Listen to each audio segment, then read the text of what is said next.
There are moments when nothing is actually wrong, yet your mind quietly leaves the room. You might be sitting on a bus, waiting for something to load, lying in bed before sleep, or staring through a window with no particular thought in mind. Then, almost without deciding to, you are somewhere else. Maybe you have a different career, a different group of friends, a conversation that never happened, a relationship that does not exist, or an entire version of yourself whose life seems to have been unfolding somewhere parallel to this one. The strange part is how detailed it can become. You do not merely imagine an event, you seem to know the history behind it. From the outside, this kind of wandering can be dismissed as wasting time, being unrealistic, or having an overactive imagination. People sometimes assume that if someone repeatedly disappears into elaborate inner stories, they must be dissatisfied with reality or unwilling to deal with ordinary life. But imagination is not automatically an escape from something terrible, and boredom is not simply an empty state that a disciplined mind would tolerate better. There is a psychological function hiding inside those private worlds. When stimulation drops, the brain does not simply switch off. Attention becomes less occupied by whatever is happening outside, and mental activity begins turning inward. Researchers studying mind wandering often connect this inward shift with a group of interacting brain regions, commonly referred to as the default mode network, which becomes involved in things like autobiographical memory, imagining the future, thinking about other people, and constructing possible versions of events.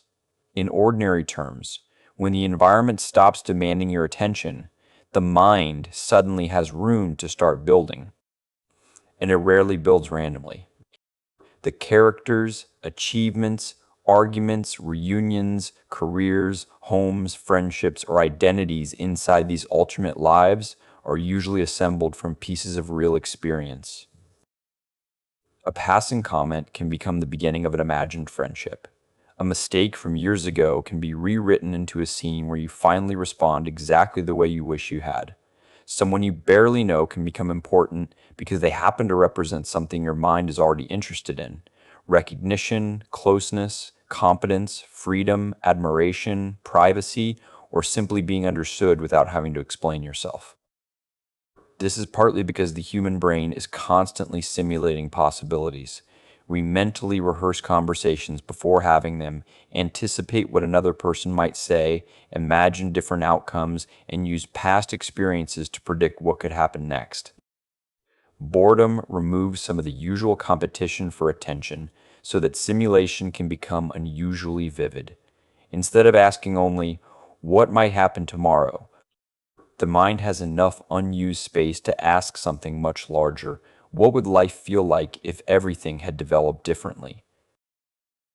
There can also be an emotional reward in that process. Real life contains friction.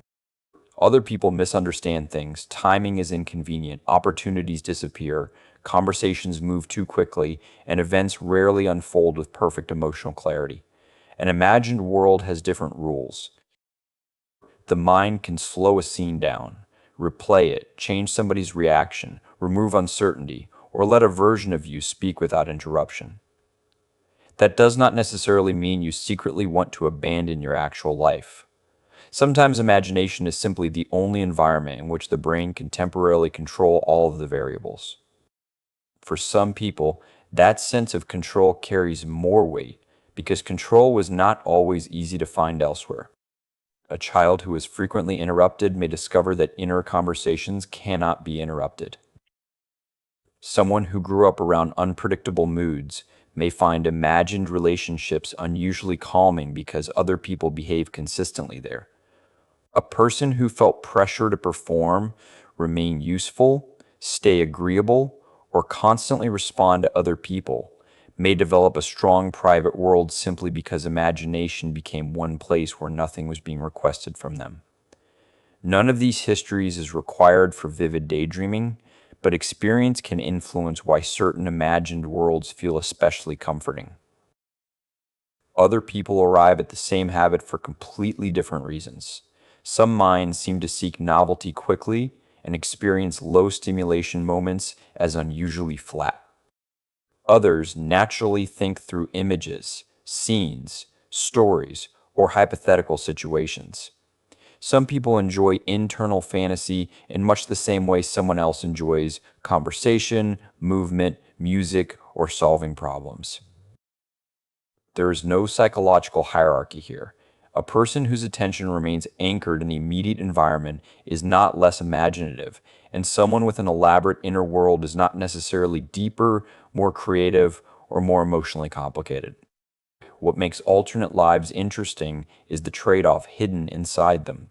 They can offer something real without being literally real. An imaginary conversation can help organize feelings. A fictional future can reveal what kind of recognition someone longs for.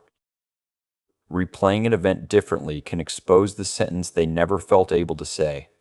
The imagined life becomes a kind of private laboratory where identity, possibility, belonging, and control can be explored without consequences.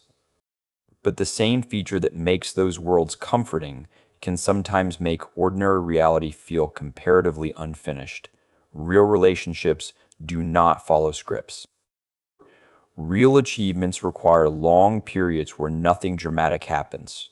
Real versions of ourselves contain contradiction, awkwardness, uncertainty, and limits. An imagined version can arrive fully formed, so the contrast can become subtle. The inner world provides immediate emotional coherence, while actual life continues moving slowly and unpredictably. What begins as ordinary mind wandering can therefore become something the brain returns to whenever the external world feels dull, frustrating, lonely, overstimulating, or simply less rewarding than the story already waiting inside. That does not suddenly turn the habit into a problem. Most people mentally leave the present sometimes, and imagination is part of how human beings remember, anticipate, create, rehearse, and make meaning. The more useful question is often not whether the alternate life is real, but what emotional logic gives it its particular shape. The details your mind repeatedly returns to may say less about fantasy than about what feels scarce, unfinished, safe, interesting, or possible. Seen this way, those complex private worlds are not meaningless detours created because your brain had nothing better to do. They may be one of the ways attention fills silence, memory reorganizes experience, and emotion experiments with possibilities that ordinary life has not resolved. Sometimes the imagined life is entertaining, sometimes it is regulating, sometimes it quietly protects a sense of autonomy, dignity, connection, or possibility when the outside world offers very little room for any of them. And once you begin noticing what your mind builds when nobody else is asking anything from it, boredom starts to look less empty. The worlds that appear there may be small clues about what your attention searches for when it is finally free to choose its own direction. Following those clues can reveal other quiet ways the mind has learned to create comfort, possibility, and a sense of control inside ordinary life. Thanks for watching. If you like this effort, please like, share, and subscribe. It helps support more thoughtful videos like this.